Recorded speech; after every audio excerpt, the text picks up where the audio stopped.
चमचमाते तारों भरे आसमान के नीचे ठंडी हवा अपने साथ डर का पैगाम लाई थी।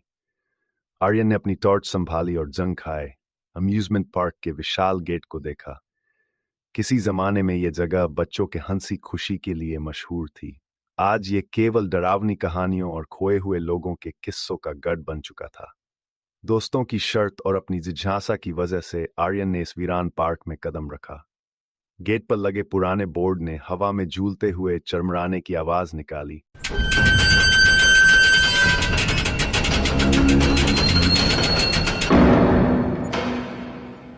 मानो चेतावनी दे रहा हो कि उसे अंदर नहीं जाना चाहिए। लेकिन आर्यन ने इसे नजरअंदाज करते हुए गेट को धक्का दिया। गेट खुलते ही अंधेरे में छिपी जगह ने अपने डरावने चेहरे को उजागर किया। पार्क में हर चीज बेजान और टूटी फूटी थी। कोने कोने में जंग लगी चेन और धूल की मोटी परतें थीं।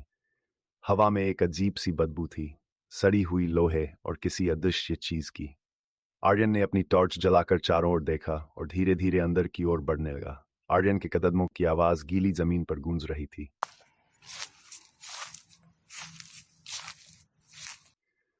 हर बार जब वह टॉर्च इधर उधर घुमाता, उसे लगता कि किसी की परछाई जल्दी से उसकी नजरों के सामने से हट गई।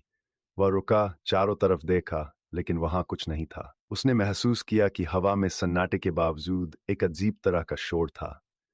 ऐसा लग रहा था जैसे सैकड़ों लोग धीमे स्वर में कुछ फुसफुसा रहे हों। उसने अपना ध्यान हटाने के लिए आगे बढ़ना शुरू किया। तभी उसे एक पुरानी बंद गाड़ी दिखाई दी। ये गाड़ी कभी पार्क में खाने पीने की चीजें बेचने के लिए इस्तेमाल होती थी। गाड़ी के ऊपर एक मैला टूटा हुआ बैनर लटका था जिस पर लिखा था स्वाद का मेला। लेकिन उस पर बड़े अक्षरों में लाल रंग से कुछ और लिखा हुआ था। मौत का स्वागत है। आर्यन ने घबराकर अपनी टॉर्च नीचे गिरा दी। जब उसने उसे उठाया और वापस बैनर की ओर रोशनी डाली तो वह संदेश गायब हो चुका था। पार्क के बीचों बीच खड़ा विशाल झूला जंग से भरा और टूटे झूलों के साथ डरावना दिख रहा था। हवा बिल्कुल शांत थी, लेकिन झूले धीरे धीरे हिल रहे थे।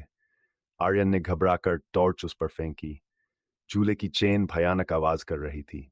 आर्यन ने सोचा कि यह महज पुरानी चीजों का हिलना हो सकता है, लेकिन जैसे ही उसने झूले की सबसे ऊंची सीट पर नजर डाली, उसका दिल थम सा गया। वहां एक लड़की बैठी थी। उसके बिखरे हुए काले बाल और सफेद लिबास में वह किसी परछाई जैसी लग रही थी। उसका चेहरा साफ नहीं दिख रहा था, लेकिन उसकी आंखें अंधेरे में चमक रही थीं। उसकी आवाज गहराई में गूंजते हुए आर्यन के कानों में पड़ी। तुम यहाँ क्यों आए हो? आर्यन के पैर जम से गए। वह लड़खड़ाते हुए पीछे हटने लगा। तभी झूला तेजी से घूमने लगा और लड़की उसकी ओर झूलती हुई आने लगी। आर्यन ने खुद को खींचते हुए वहां से भागने की कोशिश की, लेकिन जैसे ही वह पार्क के गेट की ओर भागा, उसे महसूस हुआ कि वह वहीं का वहीं घूम रहा था। उसने गेट तक पहुंचने के लिए अपनी पूरी ताकत लगाई, लेकिन हर बार वह खुद को पार्क के बीचों बीच पाता। तभी पार्क के कोनों से धुंध के साथ साथ परछाइयां निकलने लगीं।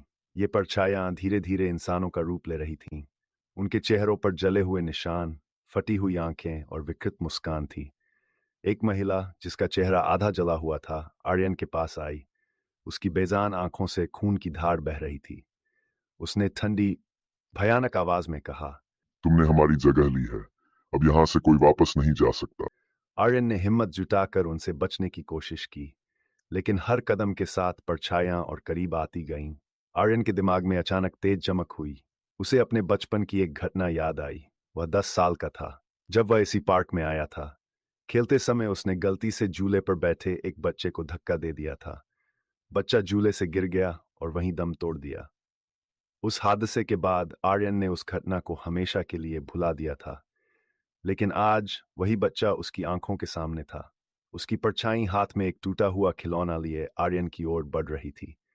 बच्चे ने कहा। तुमने मुझे मारा। उसकी आवाज मासूम नहीं थी, वह भूतिया गूंज थी जो आर्यन की हर सांस को रोक रही थी। आर्यन ने अपने जीवन में पहली बार इतनी तेज चीख निकाली। वह गिड़गिड़ाया, माफी मांगी और मदद के लिए पुकारने लगा, लेकिन कोई जवाब नहीं आया। चारों ओर की परछाइयों ने उसे घेर लिया। उन्होंने अपनी काली जली हुई उंगलियों से उसे जकड़ लिया और कहा, तुम अब हमारे जैसे हो जाओगे, ये तुम्हारी सजा है। आर्यन ने भागने की आखिरी कोशिश की, लेकिन उसकी आत्मा धीरे धीरे उन परछाइयों में समाने लगी। उसकी आंखें बंद हो गईं और एक गहरी चीख ने रात के सन्नाटे को तोड़ दिया। सुबह हुई। म्यूजमेंट पार्क एक बार फिर वीरान और शांत था। आर्यन का कोई नामो निशान नहीं था। लेकिन पार्क में कुछ बदल गया था। झूला की सबसे ऊंची सीट पर अब एक नया चेहरा दिखता था। ये चेहरा मदद के लिए चीखता, रोता और हर गुजरने वाले से पुकार करता। लोग कहते हैं कि अगर आप रात के समय अम्यूजमेंट पार्क के पास से गुजरें तो आपको हवा में एक नाम सुनाई देगा, और अगर आप गेट के पास खड़े हो तो झूला की आवाज आपके कानों में गूंजेगी। लेकिन कोई भी नहीं जानता कि जो इस मेले में जाता है वह वापस क्यों नहीं आता। क्या आप ये जानने की हिम्मत करेंगे? आपको ये स्टोरी अच्छी लगी हो तो प्लीज़ हमारे चैनल को लाइक एंड सब्सक्राइब कीजिएगा ताकि नई आने वाली स्टोरी को आप नोटिफिकेशन पा सकें। Thank you for watching.